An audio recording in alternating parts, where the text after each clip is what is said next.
Praise the Lord. இன்றைக்கு daily dose of divine சேனல்ல மத்தேயு 27ஆம் அதிகாரம் மற்றும் சங்கீதம் 27ஆம் அதிகாரமும் வாசிக்க கேட்போம். கர்த்தாவே, உம்முடைய வேதத்திலுள்ள அதிசயங்களை பார்க்கும்படிக்கு எங்கள் இருதயத்தின் கண்களை திறந்தருளும் சுவாமி. ஆமேன். மத்தேயு 27ஆம் அதிகாரம். விடியற்காலமான போது சகல பிரதான ஆசாரியரும் ஜனத்தின் மூப்பரும் இயேசுவை கொலை செய்யும்படி அவருக்கு விரோதமாக ஆலோசனை பண்ணி அவரை கட்டி கொண்டு போய் தேசாதிபதியாகிய பொந்திய பிலாத்துவினிடத்தில் ஒப்பு கொடுத்தார்கள். அப்பொழுது அவரை காட்டி கொடுத்த யூதாஸ் அவர் மரண ஆக்கினைக்குள்ளாக தீர்க்கப்பட்டதை கண்டு மனஸ்தாபப்பட்டு அந்த 30 வெள்ளிக்காசை பிரதான ஆசாரியரிடத்திற்கும் மூப்பரிடத்திற்கும் திரும்ப கொண்டு வந்து, குற்றமில்லாத இரத்தத்தை நான் காட்டி கொடுத்ததினால் பாவம் செய்தேன் என்றான். அதற்கு அவர்கள், எங்களுக்கென்ன, அது உன் பாடு என்றார்கள். அப்பொழுது அவன் அந்த வெள்ளிக்காசை தேவாலயத்திலே எரிந்துவிட்டு புறப்பட்டு போய் நான்று கொண்டு செத்தான். பிரதான ஆசாரியர் அந்த வெள்ளிக்காசை எடுத்து, இது இரத்த கிரயமானதால் காணிக்கை பெட்டியிலே இதை போடலாகாதென்று சொல்லி ஆலோசனை பண்ணின பின்பு அந்நியரை அடக்கம் பண்ணுவதற்கு குயவனுடைய நிலத்தை அதனாலே கொண்டார்கள். இது நிமித்தம் அந்த நிலம் இந்நாள் வரைக்கும் இரத்த நிலம் எண்ணப்படுகிறது. இஸ்ரவேல் புத்திரரால் மதிக்கப்பட்டவருக்கு கிரயமாகிய 30 வெள்ளிக்காசை அவர்கள் எடுத்து, கர்த்தர் எனக்கு கற்பித்தபடி குயவனுடைய நிலத்திற்காக அதை கொடுத்தார்கள் என்று எரேமியா தீர்க்கதரிசியால் உரைக்கப்பட்டது அப்பொழுது நிறைவேறிற்று. இயேசு தேசாதிபதிக்கு முன்பாக நின்றார். தேசாதிபதி அவரை நோக்கி, நீ யூதருடைய ராஜாவா என்று கேட்டான். அதற்கு இயேசு, நீர் சொல்லுகிறபடிதான் என்றார். பிரதான ஆசாரியரும் மூப்பரும் அவர் மேல் குற்றஞ்சாட்டுகையில் அவர் மாறுத்திரம் ஒன்றும் சொல்லவில்லை. அப்பொழுது பிலாத்து அவரை நோக்கி, இவர்கள் உன்மேல் எத்தனையோ குற்றங்களை சாட்டுகிறார்களே, நீ அவைகளை கேட்கவில்லையா என்றான். அவரோ ஒரு வார்த்தையும் மாறுத்திரமாக சொல்லவில்லை. அதனால் தேசாதிபதி மிகவும் ஆச்சரியப்பட்டான். காவல் பண்ணப்பட்டவர்களில் எவனை விடுதலையாக்க வேண்டுமென்று ஜனங்கள் கேட்டுக்கொள்வார்களோ அவனை அவர்களுக்காக விடுதலையாக்குவது பண்டிகை தோறும் தேசாதிபதிக்கு வழக்கமாயிருந்தது. அப்பொழுது காவல் பண்ணப்பட்டவர்களில் பரபாஸ் என்னப்பட்ட பேர் போன ஒருவன் இருந்தான். பொறாமையினாலே அவரை ஒப்பு கொடுத்தார்கள் என்று பிலாத்து அறிந்து அவர்கள் கூடியிருக்கையில் அவர்களை நோக்கி, எவனை நான் உங்களுக்கு விடுதலையாக்க வேண்டும் என்றிருக்கிறீர்கள், பரபாசையோ கிறிஸ்து என்னப்படுகிற இயேசுவையோ என்று கேட்டான். அவன் நியாயாசனத்தில் உட்கார்ந்திருக்கையில் அவனுடைய மனைவி அவனிடத்தில் ஆள் அனுப்பி, நீர் அந்த நீதிமானை ஒன்றும் செய்ய வேண்டாம், அவர் நிமித்தம் இன்றைக்கு சொப்பனத்தில் வெகு பாடுபட்டேன் என்று சொல்லச் சொன்னாள். பரபாசை விட்டுவிட கேட்டுக்கொள்ளவும் இயேசுவை கொலை செய்விக்கவும் பிரதான ஆசாரியரும் மூப்பரும் ஜனங்களை ஏவிவிட்டார்கள். தேசாதிபதி ஜனங்களை நோக்கி, இவ்விருவரில் எவனை நான் உங்களுக்கு விடுதலையாக்க வேண்டும் என்று கேட்டான். அதற்கு அவர்கள் பரபாசை என்றார்கள்.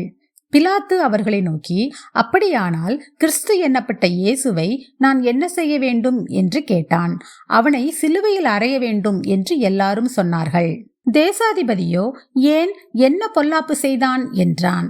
அதற்கு அவர்கள், அவனை சிலுவையில் அறைய வேண்டும் என்று அதிகமாய் கூக்குரலிட்டு சொன்னார்கள். கலகம் அதிகமாகிறதே அல்லாமல் தன் பிரயத்தனத்தினாலே பிரயோஜனமில்லை என்று பிலாத்து கண்டு தண்ணீரை அள்ளி ஜனங்களுக்கு முன்பாக கைகளை கழுவி, இந்த நீதிமானுடைய இரத்தப்பழிக்கு நான் குற்றமற்றவன், நீங்களே பார்த்து கொள்ளுங்கள் என்றான். அதற்கு ஜனங்கள் எல்லாரும், இவனுடைய இரத்தப்பழி எங்கள் மேலும் எங்கள் பிள்ளைகள் மேலும் இருப்பதாக என்று சொன்னார்கள். அப்பொழுது அவன் பரபாசை அவர்களுக்கு விடுதலையாக்கி இயேசுவையோ வாரினால் அடிப்பித்து சிலுவையில் அறையும்படிக்கு ஒப்பு கொடுத்தான்.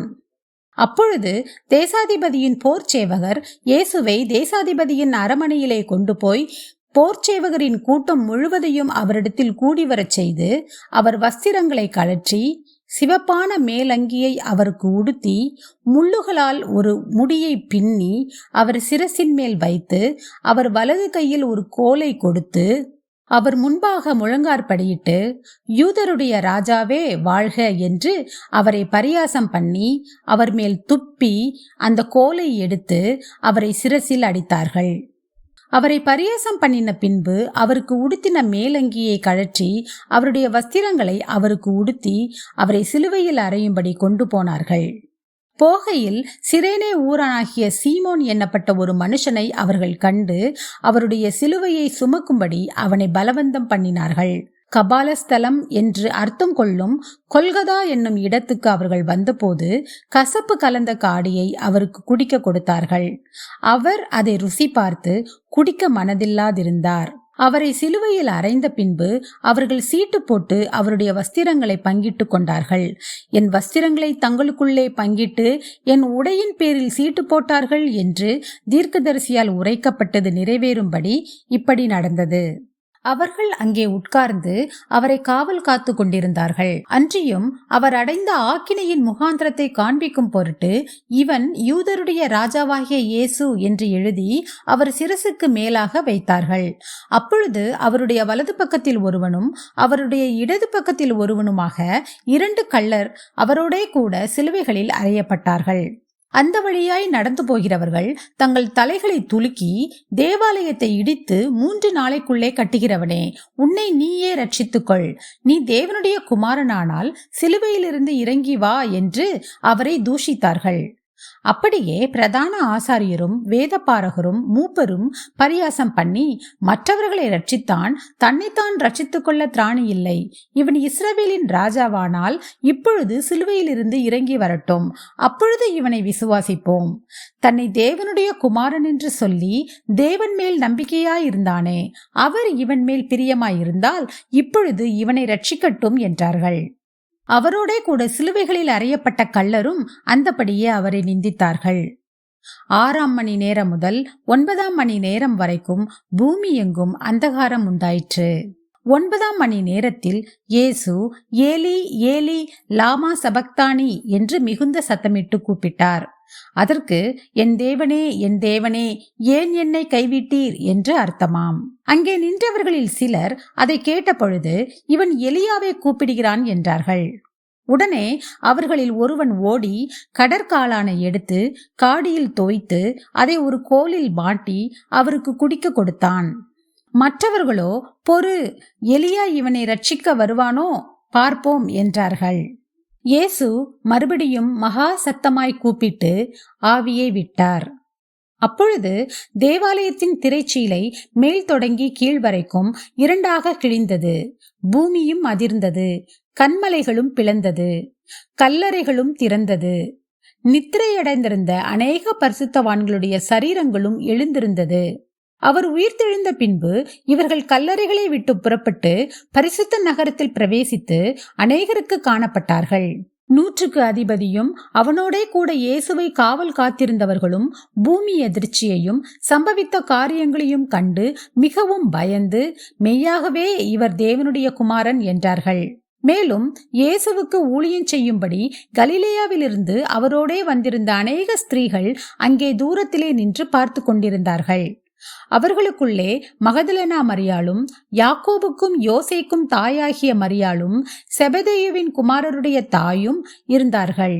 சாயங்காலமான போது இயேசுவுக்கு சீஷனும் ஐஸ்வர்யவானுமாயிருந்த யோசேப்பு என்னும் பேர் கொண்ட அரிமத்தியா ஊரானாகிய ஒரு மனுஷன் வந்து பிலாத்துவினிடத்தில் போய் இயேசுவின் சரீரத்தை கேட்டான். அப்பொழுது சரீரத்தை கொடுக்கும்படி பிலாத்து கட்டளையிட்டான். யோசேப்பு அந்த சரீரத்தை எடுத்து துய்யதான மெல்லிய துப்பட்டியிலே சுற்றி தான் கன்மலையில் வெட்டியிருந்த தன்னுடைய புதிய கல்லறையிலே அதை வைத்து கல்லறையின் வாசலில் ஒரு பெரிய கல்லை புரட்டி வைத்து போனான். அங்கே மகதலேனா மரியாளும் மற்ற மரியாளும் கல்லறைக்கு எதிராக உட்கார்ந்திருந்தார்கள். ஆயத்த நாளுக்கு பின்னான மறுநாளிலே பிரதான ஆசாரியரும் பரிசேயரும் பிலாத்துவினிடத்தில் கூடி வந்து, ஆண்டவனே, அந்த எத்தன் உயிரோடு இருக்கும்போது 3 நாளைக்கு பின் எழுந்திருப்பேன் என்று சொன்னது எங்களுக்கு ஞாபகம் இருக்கிறது. ஆகையால் அவனுடைய சீஷர்கள் ராத்திரியிலே வந்து அவனை களவாய் கொண்டு போய் மரித்தோரிலிருந்து எழுந்தான் என்று ஜனங்களுக்கு சொல்லாத படிக்கும், முந்தின எத்தை பார்க்கிலும் பிந்தின எத்து கொடிதாகாத படிக்கும் நீர் 3 நாள் வரைக்கும் கல்லறையை பத்திரப்படுத்தும்படி கட்டளையிட வேண்டும் என்றார்கள். அதற்கு பிலாத்து, உங்களுக்கு காவல் சேவகர் உண்டே, போய் உங்களால் கூடிய மட்டும் பத்திரப்படுத்திக் கொள்ளுங்கள் என்றான். அவர்கள் போய் கல்லுக்கு முத்திரை போட்டு காவல் வைத்து கல்லறையை பத்திரப்படுத்தினார்கள். சங்கீதம் 27 அதிகாரம். கர்த்தர் என் வெளிச்சமும் என் இரட்சிப்புமானவர், யாருக்கு பயப்படுவேன்? கர்த்தர் என் ஜீவனின் பலனானவர், யாருக்கு அஞ்சுவேன்?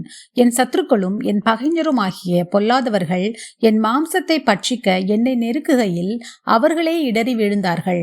எனக்கு விரோதமாக ஒரு பாளையம் இறங்கினாலும் என் இருதயம் பயப்படாது. என் மேல் யுத்தம் எழும்பினாலும் இதிலே நான் நம்பிக்கையாயிருப்பேன்.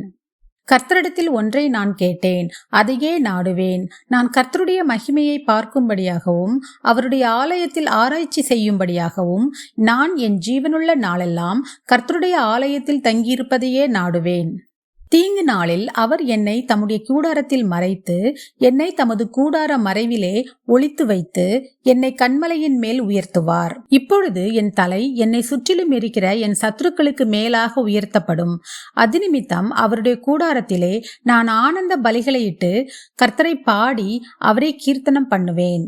கர்த்தாவே, நான் கூப்பிடுகிற சத்தத்தை நீர் கேட்டு எனக்கு இறங்கி எனக்கு உத்தரவு அருளிச் செய்யும்.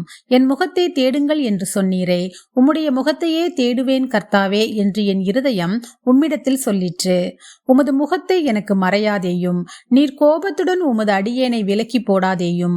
நீரே எனக்கு சகாயர், என் இரட்சிப்பின் தேவனே, என்னை நெகிழ விடாமலும் என்னை கைவிடாமலும் இரும். என் தகப்பனும் என் தாயும் என்னை கைவிட்டாலும் கர்த்தர் என்னை சேர்த்துக் கொள்ளுவார். கர்த்தாவே, உமது வழியை எனக்கு போதித்து என் எதிராளிகளின் நிமித்தம் செவ்வையான பாதையில் என்னை நடத்தும்.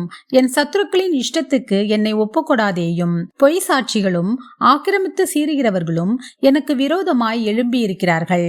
நானோ ஜீவனுள்ளோர் தேசத்திலே கர்த்தருடைய நன்மையை காண்பேன் என்று விசுவாசியாதிருந்தால் கெட்டுப் போயிருப்பேன். கர்த்தருக்கு காத்திரு, அவர் உன் இருதயத்தை ஸ்திரப்படுத்துவார். திடமனதாயிருந்து கர்த்தருக்கே காத்திரு.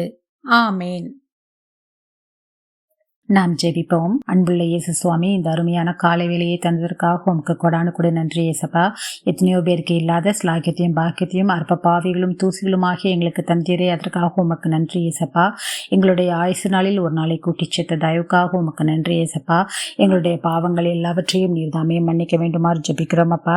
அப்பா, இப்பொழுதும் கூட கர்த்தாவே, நாங்கள் வாசிக்க கேட்டது போல எங்களுக்காக நீர் அடிக்கப்பட்டீர், நொறுக்கப்பட்டீர், சிலுவையில் அறையப்பட்டீரப்பா.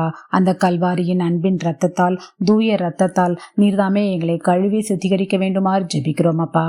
என் தகப்பனும் என் தாயும் என்னை கைவிட்டாலும் கர்த்தர் என்னை சேர்த்துக் கொள்ளுவார் என்று தாவீது ராஜா சொல்லியிருக்கிறது போல, இந்த உலகில் யார் எங்களை எப்படி பேசினாலும் எப்படி நடத்தினாலும் எங்களை வேண்டாம் என்று கைவிட்டாலும் நீர் கடைசி வரைக்கும் எங்களோடே கூட இருக்கிற தயவிற்காக உமக்கு நன்றி செலுத்துகிறோம் அப்பா.